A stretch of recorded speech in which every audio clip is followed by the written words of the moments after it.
Close to the ground, and again, he can hear you as he approaches.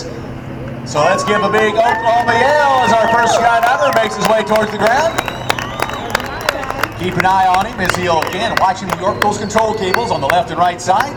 As he gets right close to the ground, he'll get ready to pull on both control cables. The parachute will actually stall out, just like a plane does, right before landing.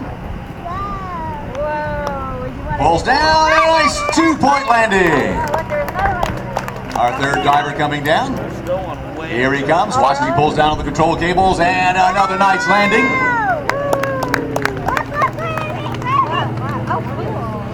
And that beautiful sight high overhead. Matt Yonkin circling. Our last skydiver, and there's the red, white, and blue.